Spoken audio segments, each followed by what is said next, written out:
اعوذ باللہ من الشیطان الرجیم بسم اللہ الرحمن الرحیم اولئک یہ وہی لوگ ہیں علیہم ان پر صلوات جن پر نوازشیں ہیں من ربہم ان کے رب کی طرف سے، یہی وہ خوش نصیب ہیں جن پر ان کے رب کی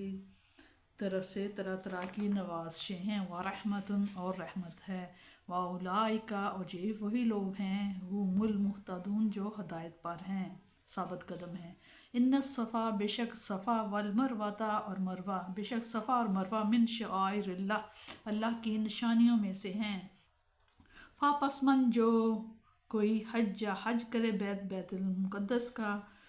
او اعتمرا یا عمرہ کرے، پس لا نہیں ہے گناہ اس پر، گناہ نہیں ہے علیہ اس پر، ان یطوفا کہ وہ چکر لگائے بہما ان دونوں کے درمیان۔ پس جو حج کرے اس گھر کا یا عمرے کا تو کچھ حرج نہیں اسے کہ چکر لگائے ان دونوں کے درمیان۔ ومن تطوع خیرا اور جو کوئی خوشی سے نیکی کرے، فإن اللہ پس ان بے شک اللہ تعالیٰ بے شک اللہ تعالیٰ شاکرون قدردان ہے، علیم جاننے والا ہے، شاکر جان کے جو شکر ادا کرے اس کا اللہ تعالیٰ شکر کا قدردان ہے۔ ان بے شک الذین یہ وہ لوگ ہیں یکتمون جو چھپاتے ہیں ما جو انزلنا جو ہم نے نازل کیا ہے، من بینات روشن دلیلوں میں سے، روشن نشانیوں میں سے، والہدا اور ہدایت سے، من بعد اس کے بعد جب کہ ما بیناہ جب کہ بیان کر دی گئی ہیں کھول کھول کر للناس لوگوں کے لیے فی الکتابی کتاب میں، ان روشن دلیلوں اور ہدایت سے اس کے بعد بھی کہ ہم نے کھول کھول کر بیان کر دیا انہیں لوگوں کے واسطے اپنی کتاب میں یعنی قرآن مجید میں۔ اولئک یہ وہی لوگ ہیں یلعنہم اللہ یلعنو ان پر لعنت ہے اللہ تعالیٰ کی، یعنی کہ اللہ تعالیٰ کی رحمت سے یہ دور کر دیے گئے ہیں، ویلعنہم اور ان پر لعنت ہے اللائنون لعنت کرنے والوں کی، اور یہ وہ لوگ ہیں کہ دور کرتا ہے انہیں اللہ تعالیٰ اپنی رحمت سے اور لعنت کرتے ہیں ان پر لعنت کرنے والے۔ الا الذین مگر وہ لوگ جو تابو جو توبہ کر لیں، واصلحوا اور اپنی اصلاح کر لیں، ہدایت کی طرف آ جائیں، وبینوا اور ظاہر کر دیں، فاولئک یہ وہ لوگ ہیں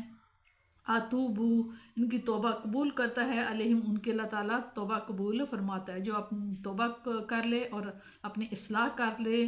تو ایسے لوگوں کے اللہ تعالیٰ توبہ قبول فرماتا ہے۔ وَأَنَا اور میں التواب اللہ تعالیٰ فرمائے میں بہت توبہ قبول کرنے والا، الرحیم اور رحم فرمانے والا ہوں۔ اس میں بتایا جا رہا ہے کہ اللہ تعالیٰ ان باہمت اور عالی حوصلہ لوگوں کو یہ خوشخبری دیتا ہے کہ ان پر ان کے پروردگار کی طرح طرح کی برکتیں اور رحمتیں نازل ہوتی ہیں، اور سیدھی راہ پر ثابت قدمی سے چلنے والے کی توفیق مرحمت کی جاتی ہے۔ شاعر جمع ہے شعیرہ کی، اس کے معنی علامت کے ہیں۔ اناف کے نزدیک صفا و مروہ کے درمیان دوڑنا حج و عمرہ میں واجب ہے، اور اس تعبیر کی وجہ یہ ہے کہ زمانہ جاہلیت میں صفا پر اصحاف اور مروہ پر نائلہ کے بت نصب تھے۔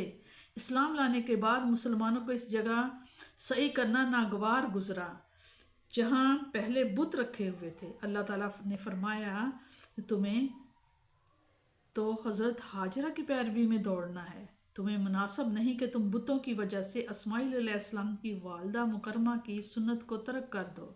مسلمانوں کے دل میں تو نفرت تھی، اس کو اس حکیمانہ انداز سے دور فرما دیا، یعنی کوئی حرج نہیں، بے شک صفا و مروہ میں دوڑ لگا لیا کرو، اور اس کا واجب ہونا حدیث پاک سے ثابت ہے۔ اس آیت میں بنی اسرائیل کے ان علماء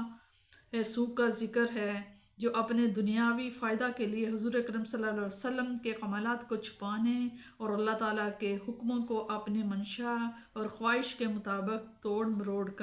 کرتے۔ اب بھی کوئی عالم اگر حضور صلی اللہ علیہ وسلم کے معاملات کے اظہار میں بخل کرے اور احکام شریعت میں تحریف کرے تو اس کا یہی حکم ہے اللہ تعالیٰ کی طرف سے۔